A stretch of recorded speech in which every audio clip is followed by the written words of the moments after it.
joining us today for another episode of What's Your Why Wednesday. Today, I am joined by the wonderful Andrea Moore. She is the broker owner at Welcome Home Loans in Florida. Well, thank you for joining us today, Andrea. We're thrilled to have you. Thank you so much for having me. It is such an honor to be asked to do this with you. You are a very inspirational industry leader, and to be asked by you is an honor. Well, when I met you at the NAM Focus conference and we got to speaking and all of that, I knew I had to have you on. So thank you for saying yes to being part of this. Okay, so Andrea, I know that you were kind of born into the mortgage industry, so you weren't one that fell into it accidentally, but regardless of how you came into our industry, the reason why we stay is because it's tied to our personal and professional why. So please share with us, what's your why? Okay, so I'll take you back to how I started. You said I was pretty much born into it. My parents were mortgage loan officers with big retail banks all while I was growing up. So the dining room table was discussions about 1003s and tills and IRLAs, and like that was the lingo around our house. And so I just grew up with mortgages in our home. And but me, I wanted to work for Walt Disney World. Ever since I was 8 years old, I wanted to work for Walt Disney World. So I went to college for hotel and restaurant management. And the day after college graduation, I moved to Orlando, Florida to work for Walt Disney World. I was there for 14 years on and off. And I talked to you about this, that the things that I learned from Disney are things that I implement in my company and my business now. And we talked about exceeding expectations that they didn't even know they had. Oh, I love that. Wait, we're going to pause right there. Exceeding expectations that they didn't even know they had. Yes. So think about that. How do you even do that, right? Like even just saying that and pausing for a moment, that's so far beyond, right? Because here we are, we always say, provide great customer service, give an unbelievable customer experience, right? How do you exceed expectations that you didn't even know you had or they had? Right. Well, a lot of my clients have had experiences with big retail banks, and they just tell me that it's just very transactional. It's, a loan officer behind a desk, and they just feel it's just very, step by step, and it seems a little stuffy. But I've always treated clients like I bring them into my family, just like at Disney World, my guests were my family at my table. I always treated every guest like it was my grandmother, and I wouldn't treat them any different.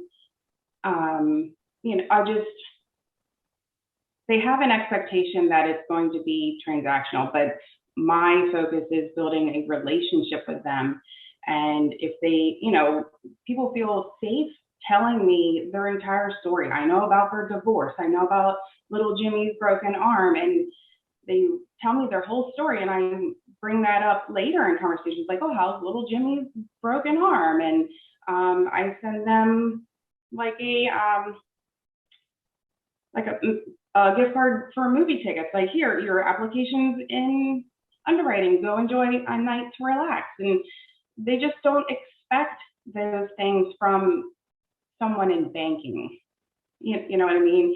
And it's just like at Disney that they feel like, an expectation that I didn't know I had was one time I was there during Christmas and I had no idea that it snowed on Main Street in Magic Kingdom. Like, that was like when it started snowing, I was like, I can't believe this is happening in Orlando. Like, that's an expectation that I didn't know I had. Wow, that is beautiful. So how did you go from Disney to the mortgage industry? So my parents opened up their own broker shop in Delaware in 2006. They brought my brother and I on, and I've been an originator and processor for them for the last 15 years, and just opened up my own broker shop in July of last year. That is awesome. And you know, yes, there is nothing like a Disney experience. And one of the first questions I asked you when we were sitting and speaking at the table was, what did you learn, you know, from working at Disney? And like you said, exceeding that expectation, I think a lot of times, and depending on where you entered the mortgage industry, the way that you view things and your perspective can be different. So that's why I love hearing people's stories, and I love having the ability to share across our digital, you know, wasteland here, right? I mean, everyone can see this, to be able to realize that if you are not exceeding expectations that people didn't even realize they have, you're behind. You're already back there, right? Because that's not okay anymore. People do need more. People do deserve more. So thank you for that. I truly appreciate it. Okay, so my most favorite question, this is the one that always gets me right in the heart. We have those special stories of when we've had impact on us and on them with working with a family. So Andrea, can you share one of those special stories with us of when you realized the impact that you have on others by the work that you do? Sure. It was one of my very first closings. So I was all of 24 years old at the time. And it was a young Black family. And they had been ignored by the bank that they bank with. They had less than stellar credit. So loan officers just said, can't help you. And they found my article in a newspaper, and they called me, and I spent some time working with their credit, got them approved, went to the closing table. Their 5 young children were in the lobby. And it's always, I get choked up, just watching the keys go across the table, and they're getting their very first home, and you know, they're in tears. Like, their children finally have, you know, room to play, and they have a yard. And I bring up that they were Black because it made me realize how underserved people of color are in our community. And it just fueled my fire to help everyone, because everyone deserves a home of their own. And you're not just providing a home, it's holidays and birthdays, and you know, you're a part of, you know, the memories that they're going to create in their new home. And you're building generational wealth for those children, right? I mean, you don't realize it. And I know I didn't realize it for all the years that I've been in the mortgage industry. I don't know why I didn't realize it, right? Until I matured and got older, and I realized, my God, it's not just about that one person, right? The mom and dad, or the individual, the single mom that just bought that home. It's about their children and the children of those children. Because once you become a homeowner as an individual, the mindset of that family becomes, well, we buy a home, right? We save, and we make sure that we can qualify, and we take care of things. And one day I will own a home, whatever day that is. And that home and that equity will be passed down through generations. So the ripple of change and the monumental impact that happens, it starts in that moment right there. And it will never be the same from that moment on. Everything will be different. And that is why the power and the privilege of what we get to do, it's life-changing for all of those generations. And Andrea, it's interesting. I love to hear how people come into the mortgage industry. It's like a fascination of mine that I ask. Do you know one of the number one reasons why I hear women come into this industry? A lot of times it's because no one helped them. it was because they were looked down upon, or they were told, nah, maybe you're better off renting, or no, I don't think you'll qualify, or no, I don't think you'll be able to do this.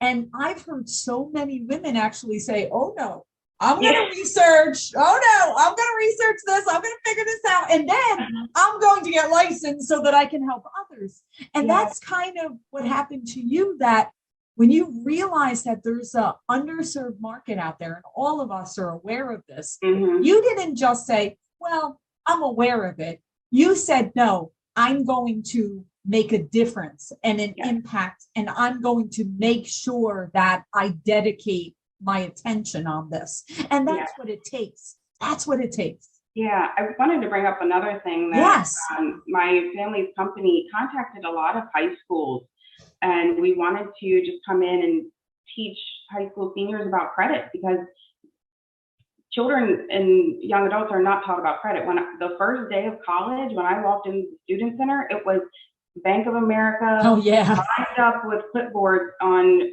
applying for your first credit. I remember that. Yeah, and like one of my friends said they thought the minimum payment was a suggestion, like you didn't have to pay it. So I have spent the last 15 years not being a salesperson, just being a person that educates. That I am an advocate for education on finance, mortgages, and credit. And I created kind of a semi-large following on social media because I had a running blog for a while. So I had a lot of people follow me from that. And it's a lot of people who I can't even help because I'm not licensed in their state, but they feel that I'm a safe space to come to ask questions. And I just feel, proud that I can just provide education, and they feel like they can come to me and ask questions. And because, I'm not judging them for their credit score and their financial picture. I have struggled. I have lived paycheck to paycheck. I know how that feels. I'm not going to be that person that makes them feel bad for missing payments. And, I don't want to be that kind of loan officer. No, and none of us should be. None of us should be, because you can't judge until you walk in those shoes and you're not that individual. So, wow. Well, that kind of leads me to my last question, and it kind of ties into exactly what you were just saying there.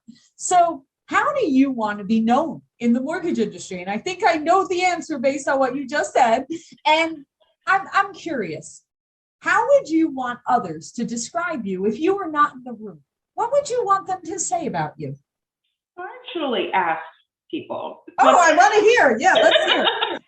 So my mom and my dad called me tenacious.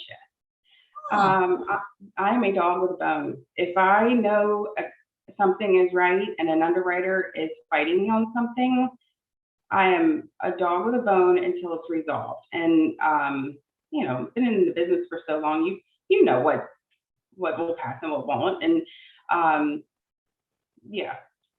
tenacious. I go after everything that I want, and I go after what's right. Several of my friends said I'm genuine and authentic. You'll never hear me regurgitate a script or a sales pitch. I create organic, real relationships, and that's how I build my business. And a couple of people, a lot of people said kind, because I'm an empath. And I take on people's feelings and emotions, and I understand the emotions that go into buying a home. So I just treat people with kindness throughout the process. Seems so simple, yet so complex, right?